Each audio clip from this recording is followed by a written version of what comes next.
Is Civ 7 worth buying in its current state at launch, or should you wait for updates and patches, or maybe a Steam sale? In this review, we will explore 4 key aspects of the game to help you inform your decision based on the infamous UI, gameplay, the game's performance, and the game tutorial. The UI can be summed up using 3 words: bland and sloppy, or just plain boring. It is a huge step back from Civ 6 and a massive disappointment for the fans of the series. It would seem the intention was to make a minimalistic and clean UI, but instead it comes up as lazy and hard to follow. There are probably only a few pros that I can think of regarding the UI. There's being the action bar section, which is pretty much the same as in Civ 6, with a few extra features that can be controlled using it. The news feed in Civ 7 feels less overwhelming compared to Civ 6, and so far I have not had issues with dismissing news items, which in Civ 6 was frequently an issue as there would be a delay between dismissing each item, causing this process to take ages in the late game.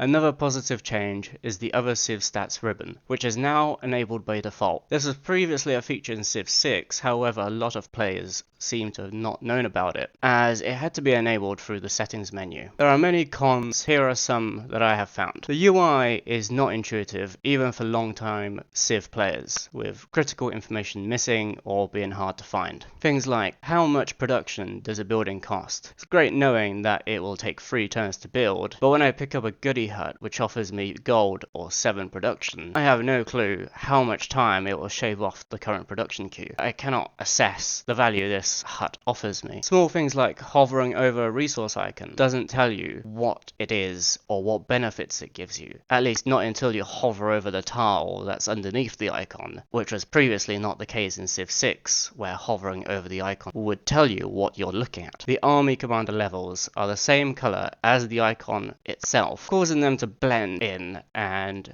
become hard to read. This could have been as simple as slapping a golden star top center of the commander icon and putting a number inside of it. And there are big things like the global yields breakdown. I found myself going to it many times trying to find out what I'm benefiting from the most and where I'm lacking. In Civ 6, there was literally just a simple list. When you hovered over it, it told you all your gold, where you're getting it from, how much gold is coming from religion, how much is coming from trade routes from each individual city, a whole breakdown. Here in Civ 7, there's a whole table with data, and it somehow manages to be less informative. There's also the case of spacing between UI elements, which has been partially addressed in the current patch as of the release. Some UI elements, such as the global yields breakdown, have large swaths of empty space, which serve no purpose but just take away from the overall aesthetic of the UI. That doesn't mean needing to cram more buttons or text into the UI elements. Simply adding Civ art to the sides would be a nice addition. That's not even mentioning that the city health bars float off when you pan the map, or the fact that the game cannot make up its mind about the font size of the journal where you keep track of quests, and the lonely map lens icon sitting there in the top center of your map. The gameplay feels somewhat familiar, but very different from previous iterations of the game. There are a lot more game mechanics now than ever before, some extremely fun and others less so. Starting off with the map,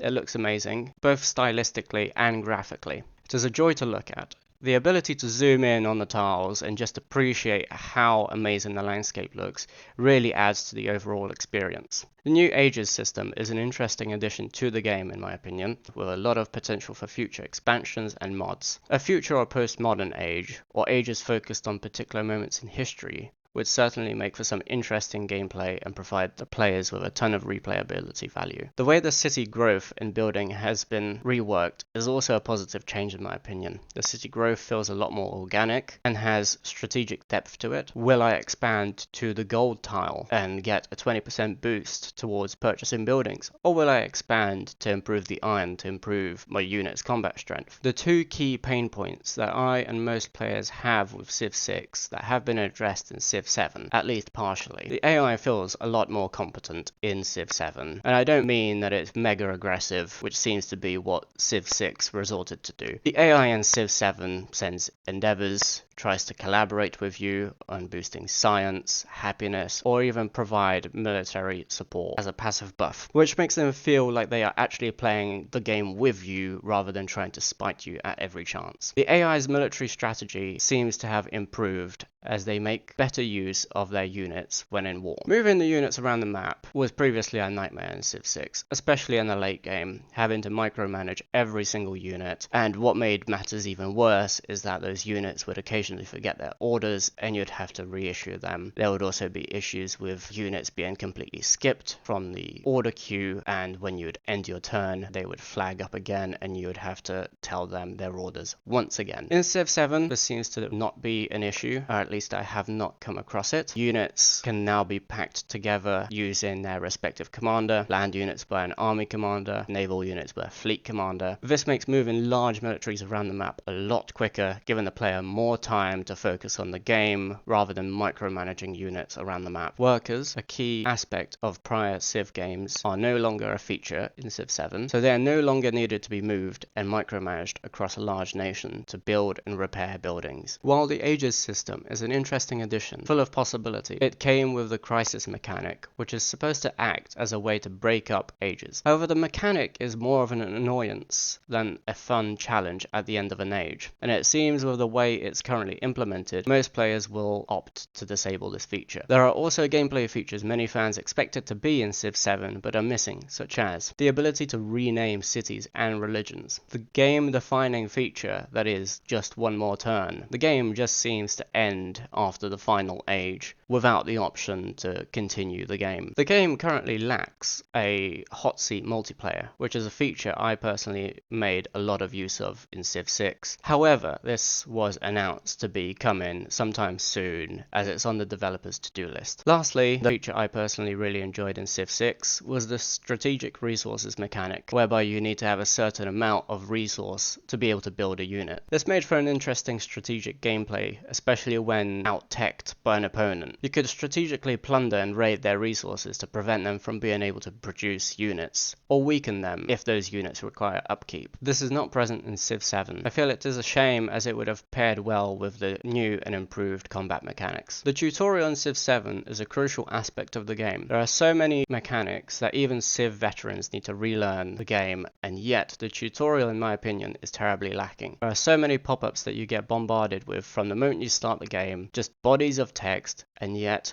there are many features that are not covered by the tutorial. These tutorial pop-ups cannot be closed, they can only be minimized until you proceed with that tutorial. Playing without them is not a viable option either, as you will be clueless about how various game mechanics work and how they interact with each other. It's not until several turns into the game that these tutorials stop being so intrusive. Before giving a final rating, let's take a quick look at the game's performance. According to the Steam's page, the recommended system settings state a recommended Ryzen 3600X and an RTX 2060 or equivalent. Having played the game with an RTX 3060, it is being pushed to 100% usage, and that is with AMD's FSR upscaling turned on. So it seems to me like the RTX 2060 is the minimum if you want decent FPS at 1080p or 1440p, and systems running on lower end hardware will need to sacrifice graphical fidelity to be able to play the game. Overall, I would rate Civ 7